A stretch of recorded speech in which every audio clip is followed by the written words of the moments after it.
ፋኖን በስሙ ጠርተው በአማራ ክልል ያለውንም አጠቃላይ ቀውስ ዕውቅና የሰጡበት የፋኖንም ትግል ከዚህ አንፃር በተዘዋዋሪ መልኩ ዕውቅና የሰጡበትን ሁኔታም ተመልክተናል። የዘጋርዲያን ዘገባ የቢቢሲ ዘገባ ዛሬም የወጣም አንድ ትልቅ ሪፖርት አለ። እነዚህ ነገሮች ሲታዩ የአብይ አህመድ አገዛዝ በሚወጡት ነገሮች በጣም መደናገጡን የሚያሳዩ ነው። ሌላው የአሜሪካ ውጭ ጉዳይ ሚኒስትር ማርኮ ሩቢዮ በአንድ አመት ውስጥ ለአምስተኛ ጊዜ ይመስለኛል ለአብይ አህመድ ስልክ በመደወል እንግዲህ በይፋ የሚገለጸው በዲፕሎማሲያዊ ቋንቋ የሚገለጸው ሌላ ነው። በውስጥ ለውስጥ ግን እንደምንሰማው ከሆነ አርፈ ተቀመጥ አይነት ማስጠንቀቂያ ጭምር ማሳሰቢያ ጭምር ነው ለአብይ አህመድ እየተነገረ ያለው። የትላንትናው የስልክ ልውውጥ ግን በመገናኛ ብዙሃን በተለይ በአገዛዙ መገናኛ ብዙሃን ሽፋን አልተሰጠውም። ከዚህ በፊት ብዙ ነገር ከዚህ አንፃር ይጠቅሱ ነበር። ከየትኛውም ሀገር ጋር የሚደረግን በጣም ትንንሽ ግንኙነቶችን ጭምር ሰፊ ሽፋን የሚሰጡት የአብይ አህመድ ሚዲያዎች አሁን ግን የማርኮ ሩቢዮን የትላንትናውን የስልክ ልውውጥ ባልሰማ ባላየ አልፈውታል። እነዚህ ነገሮችን ስታይ ምንድነው መረዳት የሚቻለው? የአብይ አህመድ ጀንበር እየጠለቀች ነው ማለት እንችላለን ወይ? ምንም ጥያቄ የለውም መሳይ። የአብይ አህመድ ጀንበር መጥለቋ ችግር ምንም የተረጋገጠ ነገር ነው። የኛ ስራ መሆን ያለበት አሁን አንደኛ ከአብይ በኋላ የሚሆነው ነገር መልክ ባለው ሁኔታና ግልጽ ሁሉንም የኢትዮጵያውያን ልጆች ልብና አምሮ በሚያረካ መልኩና ወደፊት ተስፋ በመናይበት መልኩ ማጠናቀቅ ነው። ሁለተኛ አብይ በተፈጥሮ በጣም የዝቅተኝነት ስሜት የሚያሰቃየውና በብዙ መንገድ ችግር ያለበት ሰው ስለሆነ የኢትዮጵያ መንግስት ደግሞ በባህሪው ትልቅ ነው። ያ መንግስት በሚወራጭበት ጊዜ ብዙ ጥፋት እንዳያደርስ መስዋዕትነቱን በመቀነስ ጊዜውን በማሳጠር እና ለውጡን የተረጋጋ በማድረግ ረገድ የሰከነ አስተዋይነት ያለበት ደፋርና አርቆ አስተዋይ ውሳኔ በመወሰን እነዛን ነገሮች መልክ በማስያዝ ረገድ እንጂ አብይ አንድ ቁጥር ብሎ ከመጣበት ጊዜ ጀምሮ የራሱን ጉድጓድ እየቆፈረና ወደ ራሱ እየተኮሰ እንደመጣ ያገኘውን ሁሉ ድል አድፋፍቶ አገሪቷንም ችግር ላይ ጥሎ ቀጠናውንም ችግር ላይ ጥሎ የደገፉትንም ሰዎች ሁሉ አዋርዶ ራሱንም አዋርዶ ችግር ውስጥ እንዳለ ስርዓቱ በብዙ መመዘኛዎች የተረጋገጠና እንደው ዙሪያውን እንዲዞር ብሎ የሚያይሰው ሁሉ የሚረዳው ነገር ሆኗል። የማርክ ሩቢዮን ስልክ የአሜሪካ የውጭ ጉዳይ ሚኒስትርን በተመለከተ አንድ በግልጽ የሚነግር ነገር አለ። አንደኛ በዚሁ በአሜሪካን ሚዲያዎችም በኩልና በህዝብ ግንኙነት ውስጥ ሲገለጽ እንደው የጻፏትን ነገር አይታል አይደለም? ምንም ብቻ ደውለድለታል የምትለዋን መልእክት ለመናገር እንጂ የተነጋገሩትን ነገር ለመናገር አልፈለጉም። አሜሪካን ያህል ዲፕሎማሲ ኢትዮጵያ ለአሜሪካ ያላትን ጥቅም በተመለከተ ምን እንደሆነ የታወቀ ነው። ብዙ ሊሉት የሚችሉት ነገር ያለ ግን አሁን የተደወለው ስልክ ያንን ተስፋ በሚያሳይ ሳይሆን አብይ ችግር እየፈጠረ አብይን ረፍ የሚል መሆኑን በእርግጥ ታውቋለህ። ከአጻጻፋቸው ከአሜሪካኖች አጻጻፍን በግልጽ ይታወቃል። ከአብይና ከጀሌዎቹ ደግሞ አፋቸውን መዝጋትም የምታየው አብይ ደቡብ አፍሪካ ሄዶ ፎቶ ተነሳው ስስቅ በግራንሳኝ በቀኛንሳኝ እያለ ያንን ሁሉ ሀገር ሲያደናግሩ የነበሩ ከአሜሪካ መንግስት ከውጭ ጉዳይ ሚኒስትር ስልክ ሲደወልለት እንዴት አፉ ተዘጋ ብለ በጠይቃቸውና ዝም ሲሉ ደግሞ መልሱ ምን እንደሆነ ታውቀዋለህ ማለት ነውና መልእክተኛን ላከው መልሱን አጠይቀው ይል ነበር አባቴ። ምክንያቱም ጥሩ ነገር ካለው ቶሎ ብሎ ሩጦ መጥቶ ይነግራል በራሱ።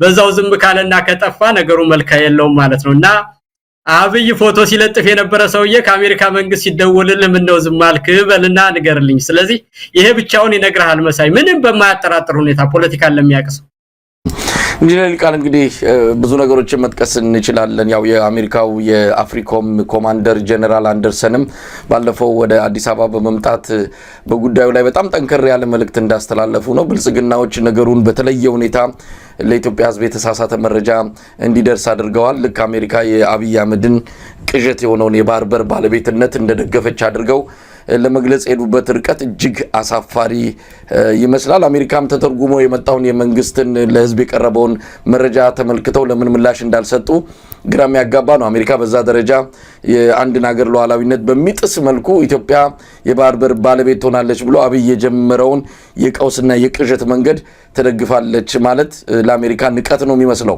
ለማንኛውም በወቅቱ መጥተው የገለጹት አርፋችሁ ተቀመጡ፣ የጀመራችሁት አካሄድ ትክክል አይደለም፣ በጋራ ቀጠናውን ለማረጋገጥ አብረን አብረናችሁ እንሰራለን ብለው እቅጩን ነግረውት አሁን አብይ አህመድ ትንሽ ረገብ እያደረገ ያለበት ሁኔታ ነው የተፈጠረው።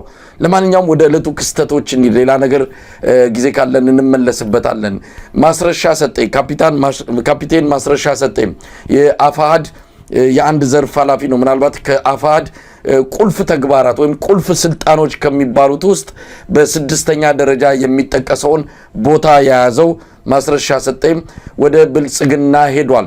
እኔ አቋም ቀይሮ ወይም ደግሞ እውነቱን ተረድቶ ሄደ የሚለው ነገር ምናልባት ጡጦ ያልጣለን ሕፃን እንኳን ሊያሳምን የሚችል አይደለም። በዚህን ወቅት ላይ ብልጽግና እየደከመ እየሄደ ያለ ወራጅ ወንዝ ላይ አብሮ የሚሳፈር አይኖርም። ለማንኛውም ይህንን ክስተት እንዴት እየተከታተልከው ነው? ማስረሻ ሰጤን ወደኋላ ወደፊት እያደረግን ብንመለከተው ምንም አዲስ ነገር አናገኝም። ትላንትም ያው አሁንም ያደረገው አንድ አይነት ተግባር እንደሆነ ዛሬ ስለሄደ ሳይሆን ትክክለኛ ማንነቱን በዚህ ደረጃ መገለጽ የሚችል መሆኑን ለማንሳት ያል ነው። እንደው ኢንጂነር ይልቃል ይህን ክስተት እንዴት ታዘብከው? እንደው ዝርዝር ውስጥ ለመግባት አይደለም፣ አጠቃላይ ሁኔታውን እናንሳ። አጠቃላይ ሁኔታው በግልጽ የምታየው ነገር እሱ ተልኮ ተቀብሎ እንደነበረ በግልጽ ያሳያል። ምንም ጥያቄ የለውም። አንደኛ ይሄ ሰውዬ ቀደም ብሎ ጀምሮ ፋኖን ከግብጽ ጋር የሚሰራ ከወያኔ ጋር የሚሰራ እያለ የአብይን ወታደር ዩኒፎርም ለብሶ እየተሳደበ መግለጫ ሲሰጥ ነበር። አይተነዋል። ይሄ ምንም ጥያቄ የለውም። ከዚህ በፊት የታየ ነገር ነው። በራሱ ሚዲያ ላይ ወጥቶ የሚወጋንን ወታደር ዩኒፎርም ለብሶ ፋኖን ሲሳደብ ነበረ። አንድ ወር በፊት እኔ ያንን በተመለከተ ሁሉ መግለጫ እና ቃለ መጠይቅ አድርጌያለሁ። ይሄ አዲስ ነገር አይደለም ማለት ነው። ቆይቷል ይሄ ሰው እየከሄደ። ሁለተኛ ከድርጅቱ ተባሯል ተብሎ በአደባባይ ድርጅቶቹ መግለጫ ሰጥተዋል ከዚህ በፊት ማለት ነው። ይሄ ደግሞ የሆነው ከመንግስት ጋር ሲገናኝ ስላገኘ ነው። በመረጃ ስለተረጋገጠ የገንዘብ ብክነት ስላሳየ በዚህ ምክንያት ታግደዋል ብለው መግለጫ መስጠታቸውን በአንተም ሚዲያ ላይ ወጥተው አብረውት የነበሩ ሰዎች ሲናገሩ ሰምቻለሁ። ይሄ ሁሉ ነገር ግን ከዛ በአጠቃላይ እንደውም ማስረሻን ተወውና ማስረሻን ምልክት አድርገን ምን ስለሆነ ነው ይሄ ሁሉ ግርግር የተፈጠረው የሚለውን እንየው። መሳይ አጠቃላይ እሱ ይሻላል ቁም ነገሩ እንጂ አሁን ማስረሻ የአማራ ህዝብ ችግር ተፈቶ አለቀ ትግሉ ነው ወይስ ደግሞ ምንድነው አብይ ሌላ ሰው ሆነ ነው? ምን ተገኘ ብሎ ነው እና ነው የሱን እንደ ቁም ነገር አድርገህ የሱን ብድግ ብሎ ከጓደኞቹ ሲባረር በተለያየ ምክንያት ትግሉም ሲደክመው ወይም የራሱ መስዋዕትነት መክፈል ሳይችል ሲፈልግ በተለያየ ምክንያት ከመንግስት ጋር ሲሰራ ነበር። አሁን ሄደ ነው መልሱና ከዛ ባለፈ ግን ይሄንን አሁን የተፈጠረውን ችግር ምን ፈጠረው? አንድ ሰው ማምጣት ፈረንጅ ሁሉ ሰብስቦ የአፍሪካ ህብረት ይጋድ ብሎ አብይ ይሄንን ነገር ትልቅ ስቴጅ አድርጎ መፍጠር የፈለገበት ምክንያት ለህዝብ ግንኙነትም ለዓለም አቀፍ ማህበረሰብ ምን ማስተላለፍ ፈልጓል የሚለውን በግልጽ ብናየው የተሻለ ይመስለኛል። መሳይ እሱን ነገር ምንም እንደቁም ነገር የሚገባ ነገር አይደለም ማለት ነው። አዎ እንግዲህ ኢንጂነር ይልቃል በእውነት አዝናለሁ። አንድ ግለሰብ እኔም ዛሬ ላይ ማስረሻ ሰጤ ወደ ብልጽግና ስለሄደ አይደለም። አሁን እውነቱን መነጋገር ያስፈልጋል። ባለፉት 2 ዓመታት ተኩል የፋኖ ትግል በይፋ ከተጀመረ አንስቶ አንድም ቀን አንዳንድ ጊዜ የሆነ ቆዳ የሚነግር ነገር አለ። ሰውነቴ አይወደውም። እሱ ልጅ ለምን እንደሆነ አላቅም ቃለ መጠይቅ በዚህ ጊዜ ውስጥ አንድ ጊዜ ብቻ ነው፣ እሱንም በግፊትና በጫና የተደረገ ቃለ መጠይቅ ነው። ዛሬ ላይ እናገረዋለሁ። ስለሄደ አይደለም። ብዙ ነገሮችን እሰማ ነበረ። ያው ወደ ጎን መተኮስ ጥሩ አይደለም። አሁን ትኩረታችን ወደ ዋናው የአብይ አህመድ አገዛዝ ላይ ይሁን በሚል አይነት መስመር ላይ ስለነበርን እንጂ ይሄ ግለሰብ እንኳን አይደለም የአማራን ህዝብ ነፃ የሚያወጣ ትግል ውስጥ ሚና ሊጫወት ራሱንም ከራሱ አጉል ባሪዎች እንኳን ነፃ ማውጣት ያልቻለ ግለሰብ እንደሆነ በቅርበት እናውቃለን። እያወቅን ነው ዝም ያልነው።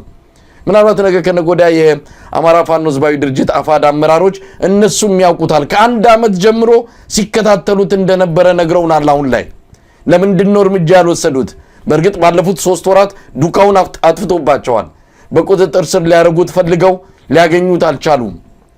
ሰሞኑንም በአርበኛ መከታው ማሞ የተመራ አንድ አሳሽ ቡድን ሲፈልገው ነበር ዳውንት ድረስ ዘልቆ ለመያዝ ሞክሮ ነበር መከላከያ ደርሶ ነው ማስረሻ ሰጤን ያዳነው ባለፉት 3 ወራት የት እንደገባ እንኳን አይታወቅም ግን ይሄን ግለሰብ አንስተን ዛሬ በእንደዚህ አይነት መድረክ ላይ እንደው ጊዜ ሰተንም እንዲያረት ያየር ሰዓትም ወስደን መነጋገራችን ያሳፍረናል እንዳልከው ብዙ ኃይሎች አሉ 3 ኃይሎችን ላንሳ አንደኛ ማስረሻ ሰጤና በዙሪያ ያሉ ሰዎች ናቸው ምናልባትም አሁንም የቀሩ ጭላጮች ቅሪቶች ካሉም እነሱንም ይመለከታል ሁለተኛ የአብይ አህመድ አገዛዝ ነው ምን ፈልጎ ነው እንዲህ አይነት ነገር ውስጥ የገባው ሶስተኛ የአፍሪካ ህብረትና ኢጋድን የተመለከተ ነው የኢትዮጵያ ህዝብ እነዚህን ተቋማት ልብ ብሎ መከታተል አለበት እነዚህ ተቋማት እንደዚህ አይነት የተልከሰከሰ ተግባር ውስጥ ለምን ገቡ የሚለው ጥያቄ እነሳልና እንደው ከዚህ አንፃር ሁኔታዎችን እንዴት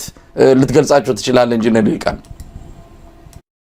እንግዲህ አንደኛ የአብይ በኢጋድ ውስጥም ሆነ በአፍሪካ ህብረት ቦታዎች ላይ በተለያየ ምክንያት መልካም አጋጣሚዎች ስላለ አንደኛ ጽፈት ቤታቸው ኢትዮጵያ ውስጥ በመሆኑ የአፍሪካ ህብረት ሰዎችንም ለማግኘት ይችላል የኢጋድ ሊቀመንበርም የሆነው የራሱ ጓደኛ የሆነ ሰው ነው ስለዚህ ጸሐፊው ወርቅነህ ገበየሁ ማለት ነው ወርቅነህ ገበየሁ የሱ የራሱ ጓደኛ የነበረ በልዩ ሁኔታ ያስገባው ሰው ነው አፍሪካ ህብረት ውስጥም የወታደርና የደህንነትን ጉዳይን በተመለከተ የራሱ የሾመው ሰው ነው ያለው ሪኮመንዴሽን ጽፎላቸው ነው እንደዚህ ዓለም አቀፍ ተቋማት የመንግስታትን ድጋፍ ሳያገኙ ቦታ ያገኙም ስለዚህ እዛ ሲሄድ በዛ ምክንያት የሆነ ነው ብርጋዴር ጀነራል ኃይሉ ጎንፋ ናቸው ኃይሉ ጎንፋ ናቸው ስለዚህ ይሄ ነገር የሚያሳየው አብይ አንድ ችግር ውስጥ ገባው ባለ ጊዜ እነዚህን ተቋማት በሚጠቅመው መልኩ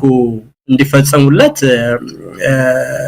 የራሱን ያለሉንታ ለተቀን የሚሰሩለት ሰዎች ናቸው መንግስቱን ለማጽናት ያ እንዳለ ሆኖ ግን በጣም የሚያሳዝን ነገር መሳይ አሁን እኔ ንግግሩን በውል አላዳመጥኩትም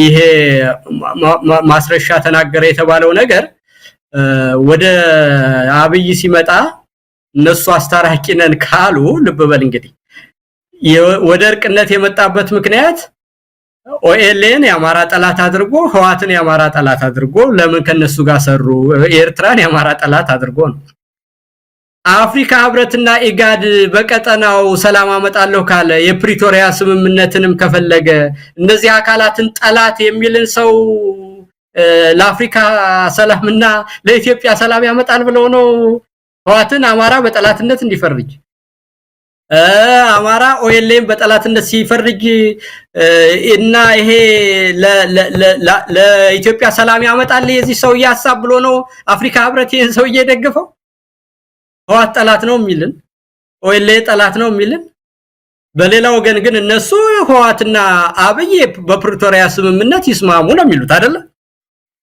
ኦኤልኤንም ሌላ አፍሪካ ሀገር ድረስ ወስደው ሲያግባቡት የነበር ኃይል ነው ከነሱ ጋር ያማራውም ኃይል ተባብሬ የኢትዮጵያን የወደፊት ሁኔታ ቀጠናውን ማረጋግጬ ልስራ ሲል እነዚህን አካላት ጠላት የሚልን አካል እንዴት የአፍሪካ ህብረት በኢትዮጵያ ያሉ ኃይሎችን የሚሰነጣጥቅን ነገር እንደዋና ነገር አድርጎ የአፍሪካ ህብረትና ኢጋድ ሲፈጥር እነዚህ ድርጅቶች ስራቸው ኢትዮጵያን መከፋፈል ሆነ ማለት እኮ ነው በሌላ አነጋገር የፕሪቶሪያ ስምምነት የሚሉ ውሸታቸውን ነው ማለት ነው ህዋትን እንደ ጠላት ነው የሚያዩት ማለት እኮ ነው